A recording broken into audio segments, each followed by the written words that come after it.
It was muted. Okay, start again.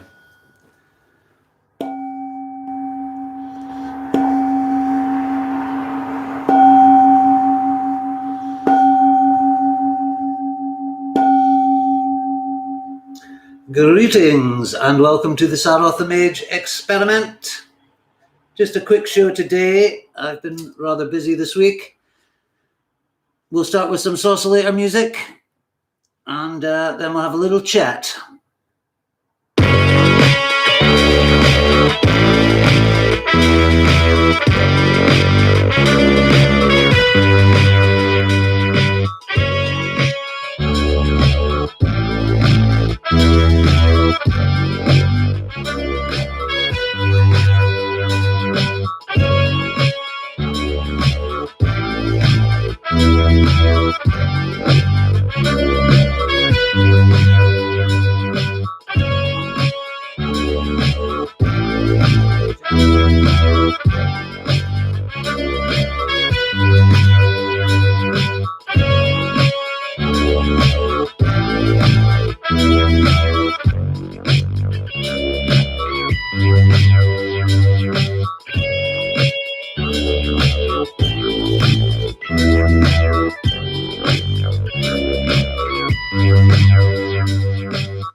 Okay, good day, everyone.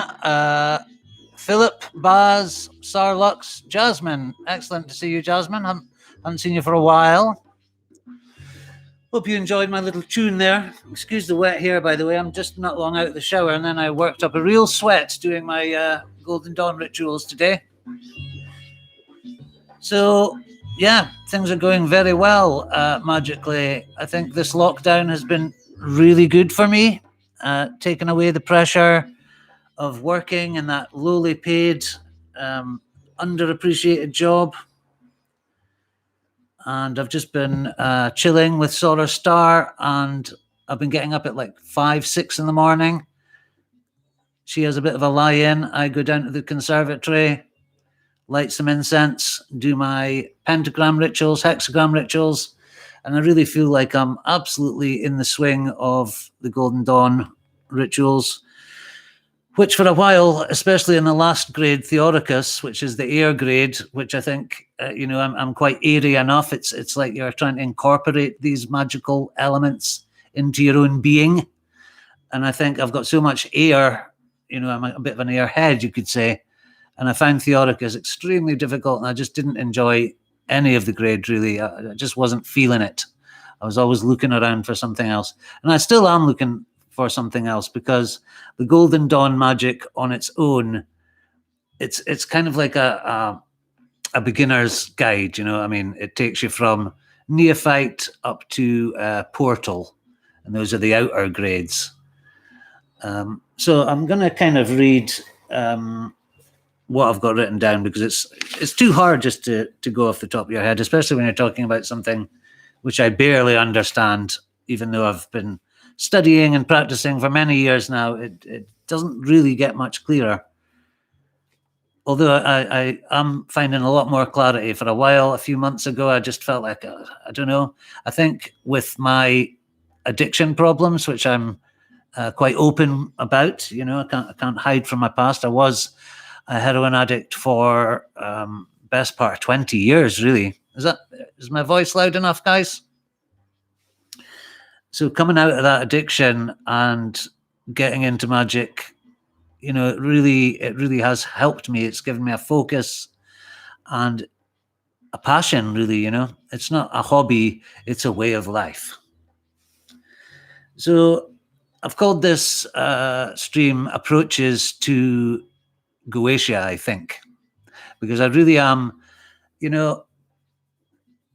I do believe that a lot of magic is absolutely psychological, and we can't separate any kind of spiritual practice from psychology, because everything comes through your own psyche, your own psychology.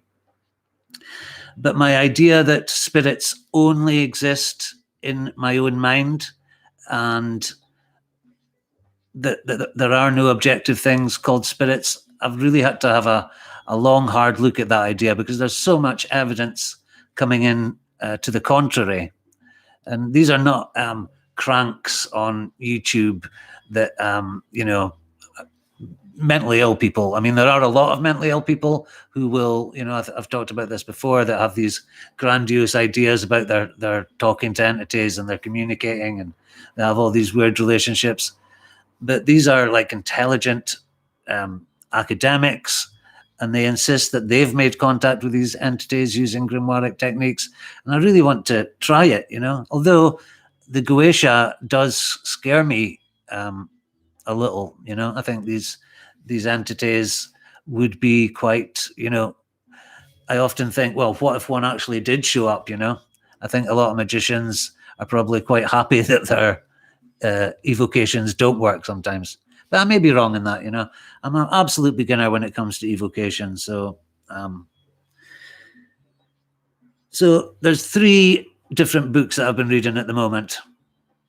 There are Secrets of the Magickal Grimoires by Aaron Leitch, which is a fantastic book. It really opened my eyes to the history of the grimoires, and he's I wouldn't say he's a total purist, but he does think that everything must be just as it is in the grimoires. I'm not sure if he subscribes to the Christianity thing. I think he's more of a neo-pagan, and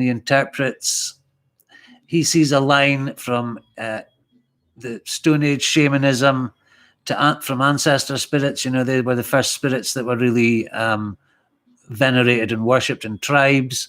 And then as certain tribes became powerful, like warlords or, early kings, moved into city-states, and their ancestor spirits became worshipped as local gods. He traces the development of the shamanism into the early sort of biblical days, like the Merkaba or Merkaba mystics, and through that to Moses, if Moses actually existed, and those early biblical prophets. And he does mention, incense originally, I'm sure, used to contain psychoactive materials. He actually points to passages in the Bible, and though it doesn't name cannabis, he's pretty sure that some of the stuff they were burning was, highly hallucinogenic. I mean, I read a paper by a guy called, but did I talk about this last one? The paper by that Israeli academic called Benny Shannon, I think it was, who is sure that the experiences related and Moses had with the burning bush, and that is just so classically psychedelic that I think it's tempting to think that all religion and all these extremely weird experiences, like Ezekiel's vision of the wheels and the eyes and all that, it sounds so classically trippy. So there's that, Secrets of the Magickal Grimoire by Aaron Leitch. Another book that I've been looking at is 7 Spheres by Rufus Opus, which takes a completely different approach. His is like planetary magic.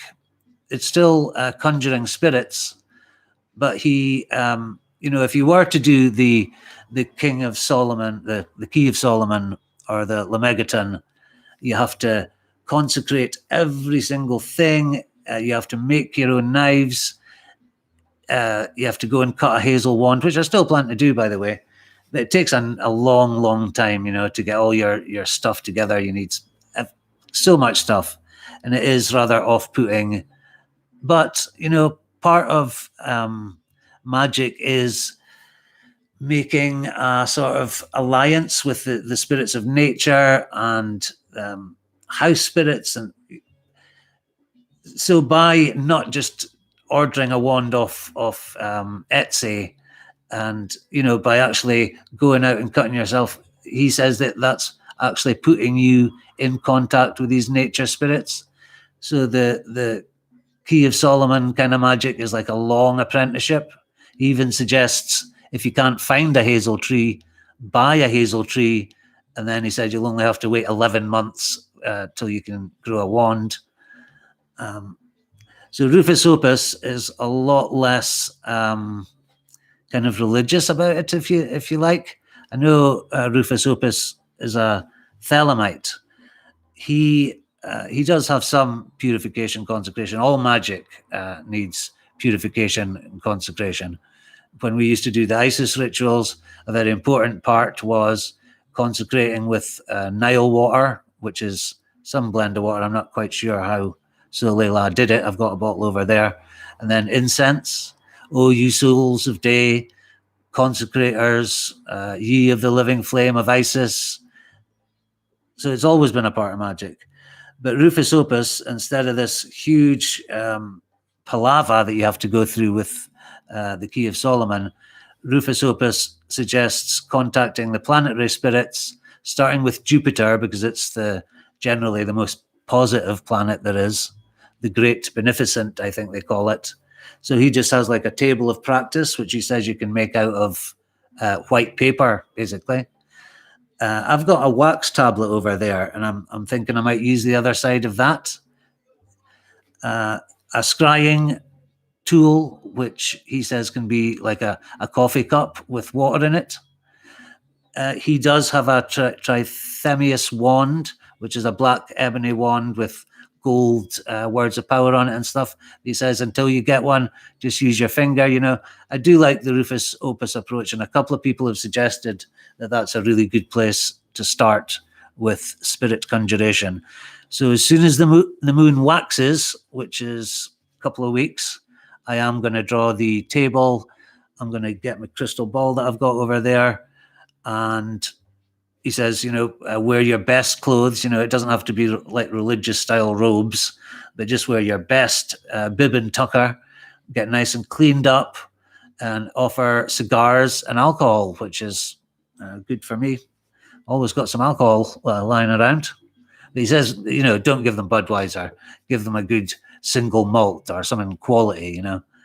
So I can see how it is, you know, it's psychological, and you're reaching out to that something beyond yourself, those spirits. Because when you think about it, I mean, I always go on about mushrooms, but the experiences I've had on mushrooms, like that first breakthrough trip I had in the Duthie Park, the whole air was alive with colors and voices, and the trees seemed to be speaking to me in like a low, bassy, rumbling sound.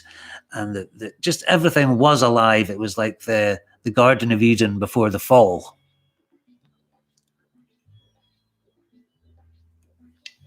But for me then, because I'd never been exposed to any religious ideas. I was brought up, as most people in Aberdeen are, very secular. Hey, people.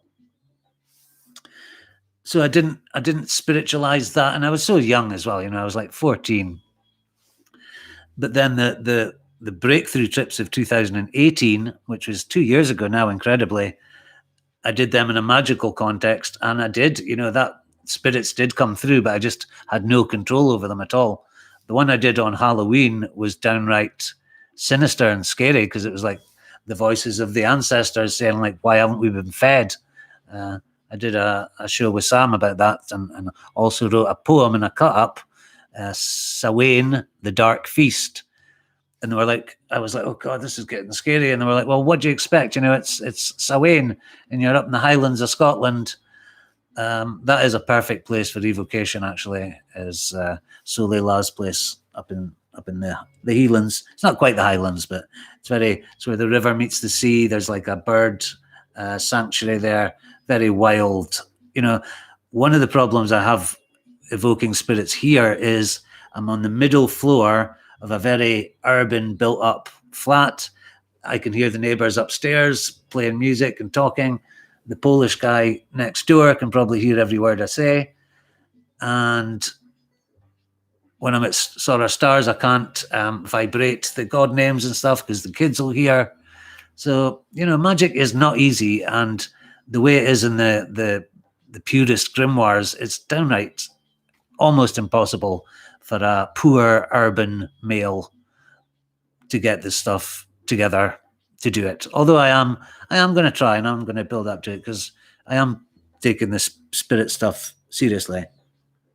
The third book, which I think is really interesting, I've been spending a lot of time on Facebook during lockdown, and you know, I'd kind of gone off it and thought, oh, it's naff. But actually, there's some really cool people on Facebook, and I've had a lot of good advice from various groups. One of them was this, recommended this Goetia Pathworking by a guy called Corwin Hargrove, and his method is incredibly simple. So you've got Aaron Leitch's Secrets of the Magickal Grimoires, which is like high, extreme effort and preparation, consecration, days of prayers, and abstaining from sex and alcohol and all that stuff, which I would do if I could have 6 months of the calendar clear. I would do the Abramelin. It's supposed to be 18 months actually, but I think it's come down to 6. It can be done in 6.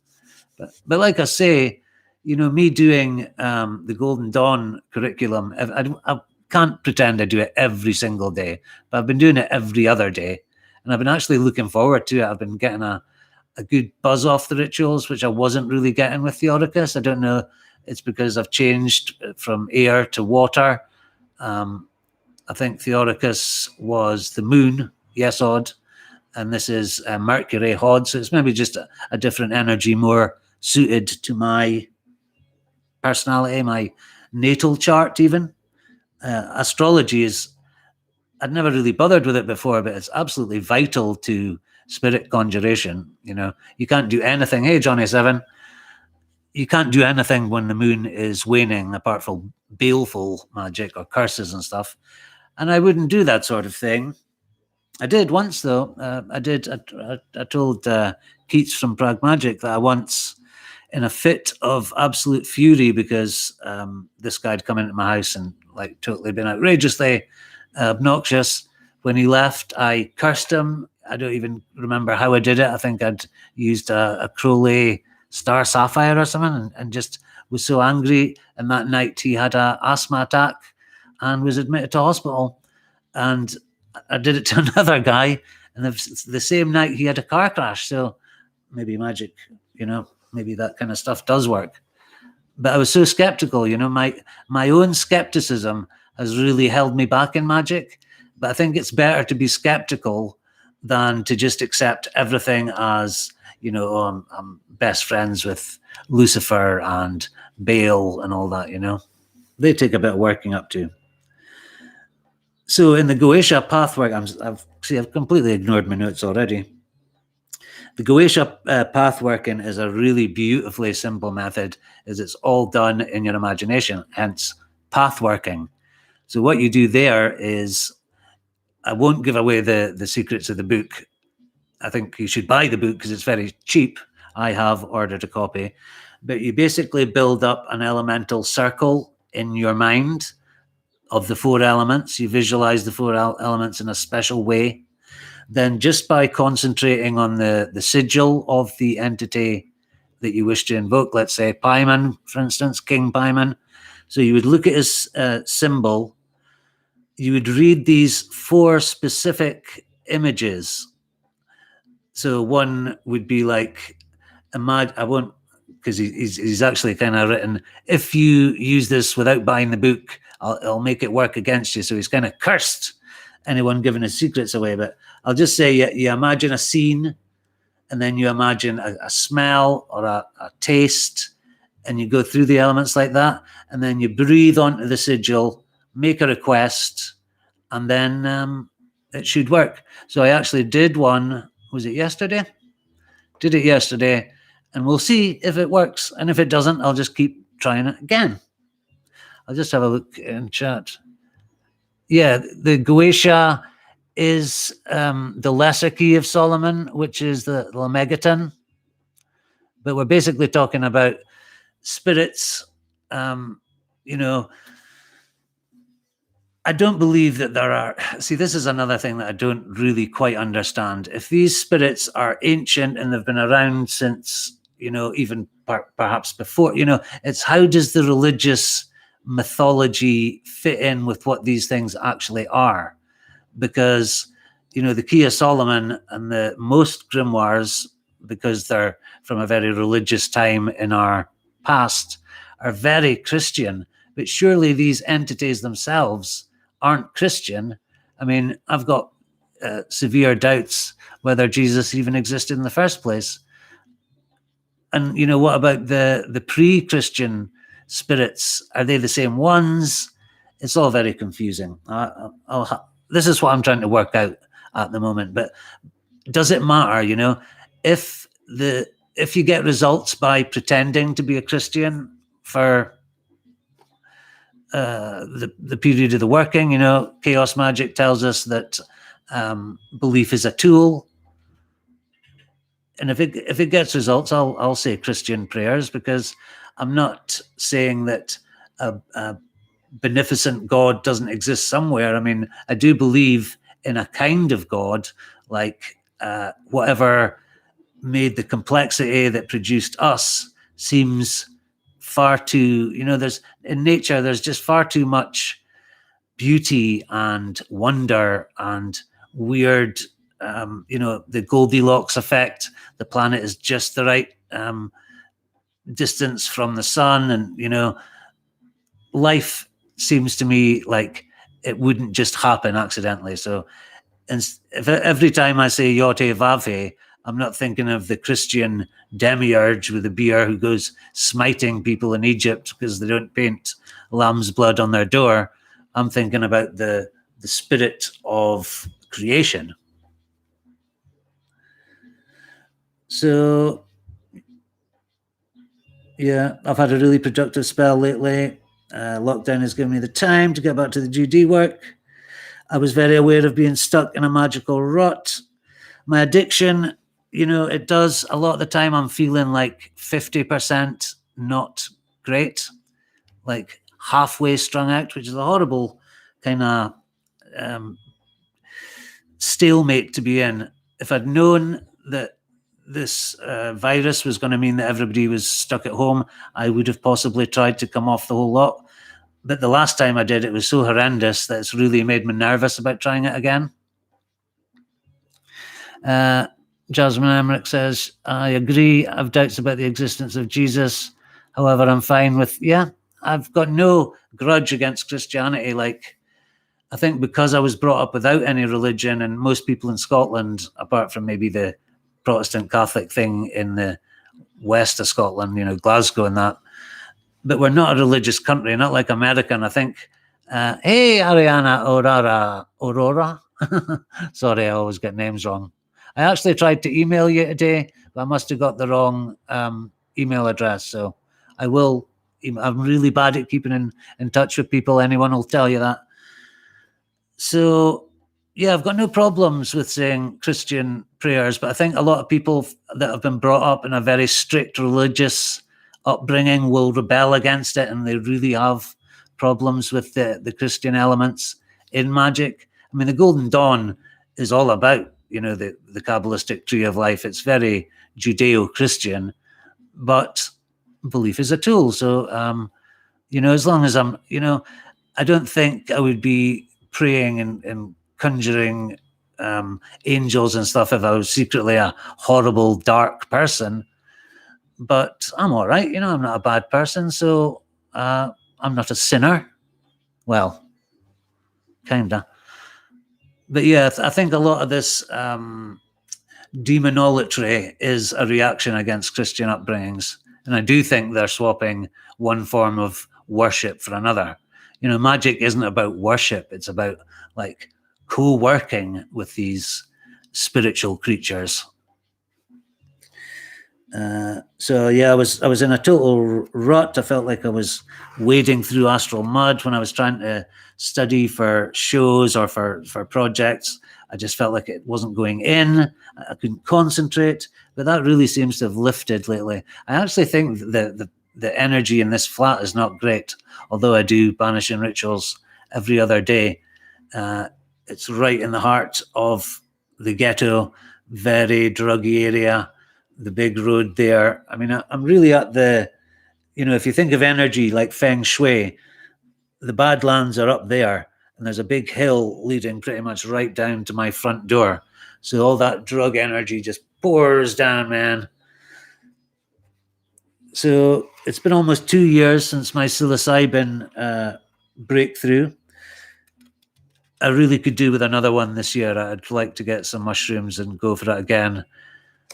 Not do a full scale, I wouldn't try and evoke anything while I'm on mushrooms, I don't think, not at the high doses anyway, because you're not fully in control. But I would definitely try and contextualize it like I did before, with fasting, purification, doing banishing rituals before and after. Ariana says, I find that all religions can be reconciled within each other if we recognize the Tower of Babel. The Abrahamic religions have Yod-Heh-Vav-Heh. The Ifa have all, I can't even say that. The Hindi, yeah, exactly. And there are people that say, no, the religions don't take you to the same place. They have characteristics. But I think all systems are basically, they might be suited to one kind of way of conceptualizing the universe. Western philosophy, Western religion is quite different from Eastern, but I do think it takes you to the same. All roads lead to Rome, I do think. So I needed something to reignite my passion for occultism, and it has been a passion, and it utterly fascinates me, and I spend most of the day thinking about it in one way or another. Baz says, magic is about being at the scene of an existential accident. You mean you think life and creation is an existential accident, Baz? So yeah, what really sparked off my fervent recent attempts to get into spirit work has been Glitch Bottle. It's consistently, I would say, they get all the top drawer dudes, don't they? Stephen Skinner. I really like Al Cummins. Al Cummins, I should say. I've actually ordered a cheap version of the excellent book of the art of magic. And don't want to say too much, but you never know. I might have some really exciting guests on in about a month. Oh, sorry to a non-message who we did a show with last week. I haven't put it out yet. The sound's really poor, and I temporarily lost the file, but we had a great conversation. He's a really nice guy. So if I can't use that one, I'll get you back on, and we'll have the chat again, because I really enjoyed it. And if we'd had longer, I would have spoke for much longer, because he's a very interesting guy. So yeah, so it was really Glitch Bottle that got me thinking, okay, if these guys, these highly intelligent people with, I don't put a whole lot of store in university educations and stuff. I do have an English degree myself, of course, BA honours. And I was going to do a PhD in English if I hadn't done a disaster dissertation on William Burroughs, I may say. But I'd run out of intellectual steam by that point in the course. I was still using quite a lot of drugs. So, fail. I did pass I got a 2-2, but you need a 2-1 or better to get into the PhD. So I was listening to Stephen Skinner, Al Cummins, and, the revival of grimoire magic. Scholarship, I should say. And it just can't be ignored. Only a fool clings to it's like when astronomers thought the world, everything, went around the world, and then who was it that realized that they didn't? It's like a lot of people cling to outdated models because they're just too cemented into that belief system. And I pride myself on being very unfixed in my ideas. So I'm thinking, if all these people are saying that, yes, you can evoke spirits, you can even evoke them to visual appearance, which I'm not so into. I mean, I'd love to be able to do it. Was it Galileo? Yeah. Galileo. So yes, in the weight of overwhelming evidence, I have now conceded that magic isn't all psychological. A good deal of it is psychological, but there's a point where the inside meets the outside. I was speaking to a friend of mine the other night, and they said spirits are inside and outside. And I totally go with that. I mean, I was channeling what I thought was Thoth, Isis, Jesus, all these new age figures. Something was talking through me, possibly me, but occasionally I do think I made contact with entities. I had that very weird, no drugs involved, no mushrooms involved when I was getting that Reiki session. And then all of a sudden I'm pulled out of my body and I see the earth from way up in space. And I got the "We are the Pleiadians, we are the Pleiadians" speech. I actually read a little bit about the Pleiadians in the Secrets of the Magickal Grimoires. It just noted that there were planetary spirits or something, but I thought, they get a mention. But it did seem to be quite new agey, the stuff that we used to get. There's so much to find. You can never get to the end of the journey with magic. Lifetime after lifetime could be spent. So yes, I had a go at being a good old Renaissance magician. I'd even apprenticeshipped myself to a pretty advanced magician, I would say, but it got very Christian and I just couldn't accept the Catholic dogma. I don't believe in the bodily resurrection of Jesus Christ, all that kind of stuff. And that really messed with our relationship. I hope, I haven't spoken to him for a long time, but I hope he would understand that it just wasn't to be. So I'm just going to look in chat for a minute because it looks like there's been some interesting conversations.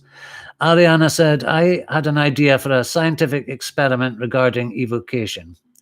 You've heard of a spirit radio, yes? My friend Sam uses a spirit box. My idea was to create a black mirror via Franz Barden's instructions. Yeah, I've never actually read Franz Barden, but I saw someone was talking about using some kind of chemical smoke. Is it like to make the... So yeah, I'd have to look into that. I'm really into the idea of scrying. That's why I like Rufus Opus's idea of getting a crystal ball on a table of practice. He uses Orphic hymns as the evocation, and then you work through each planet, but you start at Jupiter. And it's been recommended so many times, and it's a simple method. You don't need loads of materials. But this one, the Goetia Pathworking, even simpler. Although I really want to be able to encounter the spirits or the demons or the angels, whatever it is. And I'd really like to have a kind of, the kind of experience you can have on mushrooms where there's actually a dialogue. My mushroom trip, when you take enough, I think one time, I'm not boasting about doses or anything, but I took like 6 stride grams and then I took another 5. And that just went on forever. And I was having raging debates with this weird teaching voice, but also a kind of trickstery vibe. I mean, is that possible just through prayer, meditation, magic ritual? I think it must be, but I've never thought of myself as being naturally clairvoyant or mediumistic in any way. I never had any weird experience as a child, as a lot of people that get into magic do. A lot of people get into it because they've encountered weird little creatures dancing about in the moonlight, or they've had UFO abduction experiences, and I really just haven't, apart from my drug experience. Yes, thank you, Ariana. I'm interested in any methods that can be put together reasonably. I just don't have time. No, I mean, who does have time to do the Key of Solomon methods? So what have I got here?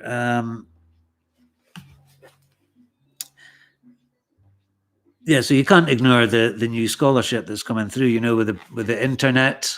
It's funny that the printing press in its day caused a revolution in spirituality, and now the internet is doing the same. In Aleister Crowley's day, he had 10% of the documents and grimoires and magical writings that we've got access to now. So I think people are very hard on Aleister Crowley now and say, he was all, his scholarship was rubbish and his translations were shit. He did the best he could, for the time. So it's interesting that Crowley, I think, as many late 19th century, early 20th century magicians did, was psychologize magic, to take it away from the sort of superstitious. I mean, there is a lot in the Key of Solomon that just strikes you as being a bit silly, you know. And even the Book of Abramelin, I was reading, I've only read the first part, but the first spells that he talks about are really, you know, unimpressive, if you ask me, and really quite silly. You know, he talks about writing words of power on bread and eating 5 bits and 5 bites, and it's just like, really? But I don't think that's the main part of the book. So yeah, Crowley and his scientific illuminism and the method of science, the aim of religion, and a lot of the more grimoire purists are really rebelling against this idea of the psychologicalization of magic now. Yeah, so Crowley infamously said that the spirits of the Goetia were unaccessed parts of the human brain, and that was my working model until my recent conversion. But that's really what Robert Anton Wilson and Timothy Leary's model would say. They're the undeveloped higher circuits. You know, Aaron Leitch, I was very surprised when I saw that Aaron Leitch was using the 8-circuit model of Robert Anton Wilson to explain a lot of the weird experiences and how you know, it's, to me, that 8-circuit model is perfect and it explains so much. But I said this last week as well, it doesn't say that everything's psychological. It's not even like Lon Milo Duquette said, it's all in your head, you just don't know how big your head is. I think that the higher circuits open you up to being able to perceive these spirits as they are. You know, what are they? Are they forces of nature? Are they, I just don't know. I can't pretend that I do know. You know, the human brain has filters on it. You know, that's what happens when you take these psychedelics, is the filter's removed, and all of a sudden your sensory input is just like you're hearing voices, you're seeing colors that you've never seen. Synesthesia, when you can see the colors of music, you can taste sound, you know, your senses. So I think the reason that we are in this lower circuit state most of the time is simply we need to eat, we need to procreate, we need to work. Or do we, though? Maybe we're growing out of it. You know, maybe that this is how humans are going to evolve. And Robert Anton Wilson and Leary's idea was that we're opening these higher circuits by tantric practices, by yoga, by smoking weed, by taking mushrooms, flotation tanks. He thought it was preparing us for space, which was kind of the Terence McKenna idea as well, and William Burroughs. You know, he was very into the idea that this planet's basically fucked, and if human beings are going to have a chance to break the control system, we're going to have to leave the Earth. But I mean, I love the Earth. I love Mother Earth, and I don't want to leave her in the lurch. You know, I don't think we should just use her up and then piss off. Let's see. Sarlux, I think it's wise and actually imperative for any magician to also practice traditional Eastern transcendental meditation and mantra. Yeah. With the Golden Dawn stuff, there is kind of, you know, the middle pillar exercise could be described as a mantra. I know what you mean. Western occultism, well, Thelema certainly blends the two, doesn't it? Let's see. The Battle of Blythe Road was because of his sexuality. The adepts of Isis Urania would have given him a 5-6 because of his wouldn't. Is this Crowley we're talking about when he tried to take over the lodge and Mathers and all that? Yeah. Very fascinating stuff. So how long have I been going now? I've got about 15 minutes left. See, I've written all this and I can't really be bothered reading it out now. I keep knocking that ashtray as well, which is annoying. So in recent shows, I've said that demonolators are either deluded, merely swapping Baal and all the demon guys for Jesus, and that all my previous experiences of channeling and entities didn't connect with anything outside of myself. I wouldn't say I've drunk the whole pint of spirit model Kool-Aid, but I'm definitely coming round to the fact that the universe is in fact swarming with normally invisible life. Belief is a tool, is one of the major precepts of chaos magic. And by giving the spirit model a try, I've opened up a whole new dimension in my praxis, you know. Holy Guardian Angel, yeah, absolutely essential part of magic. And some people say that you can't really make much progress with spirits until you've had knowledge and conversation of your Guardian Angel. And that's what I've been asking for lately, is like Rufus Opus calls it a supernatural assistant. Not quite your Holy Guardian Angel, but like a spirit helper that will be your bridge between yourself and the spirit world. I mean, when I was doing the ISIS magic, I had guides, but then I had a crisis of faith, and I kind of dismissed all that and just thought it was silly and that I'd been deluded and kidding myself. And there is a fine line, you know. I see people who are, I think they're 100% genuine. They have had that spiritual, psychological experience, which they call the Holy Guardian Angel. And there are others who I'm pretty sure are just absolutely kidding themselves.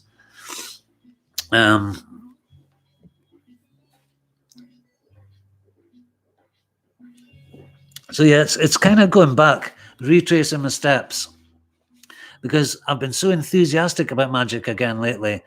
And for a while, I just thought it just wasn't interesting me. And not that it wasn't interesting me, the praxis wasn't interesting me. I'd hit you know, it's like if you're running a marathon and you hit the wall. So I think the idea of communicating with spirits, I mean, I did that. I did 2 evocations from the Arbitel. The first one wasn't successful at all. It was Haggith, the Venusian spirit that I didn't prepare properly. I pretty much knew nothing was going to happen before I even started the evocation. But the one me and Sora Star did for Ock was far more successful. And she actually got a name. And since she's done that ritual, she's been very lucky. Let's just put it like that. So,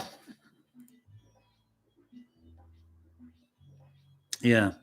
Belief is a tool, blah, blah, blah. So the 3 books I've mentioned earlier take very different approaches to working with spirits.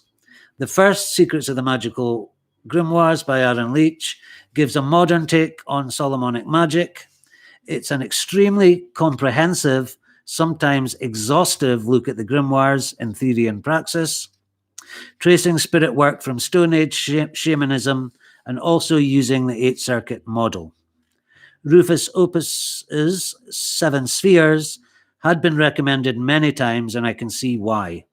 It's far less labor intensive, but sticks to the spirit of planetary magic, if not the letter. While Leitch gives good reasons why we should stick to the prayers, consecrations, circles, tools, et al., Opus strips things down to a paper table of practice, a scrying tool, which can be anything from a crystal ball to a coffee cup with liquid in it, and uses cigars and alcohol as offerings. He uses Orphic hymns as the evocations and suggests using the greater beneficent planet Jupiter as the jumping off point for evoking the planetary spirits. He uses the metaphor of the magician as king, surveying his kingdom and making a census or inventory of assets and deficits. He's like, Mars is your army. Could you withhold an attack? So I actually did. I took an inventory of all the assets in my life and all the deficits, and that's a plan for which planets to work with, what to kind of ask for, what to work towards. So it's a really good idea. And then I saw, the other one, the See, I'm jumping about all over the place. As soon as the moon waxes again, I'm going to start the Rufus Opus method. The third book was recommended on a Facebook group, just the Goetia study group, and it's called Goetia Pathworking. And it's radically different, and I loved it as soon as I saw it.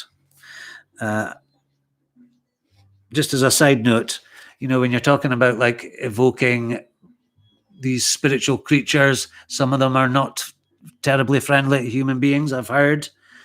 A quite well-known female occultist had posted, instead of inviting the demon to your house, why not meet it in a neutral place? You know, like if you were going on a Tinder date and, you know, you don't invite the person round to your house, you meet them in a neutral place.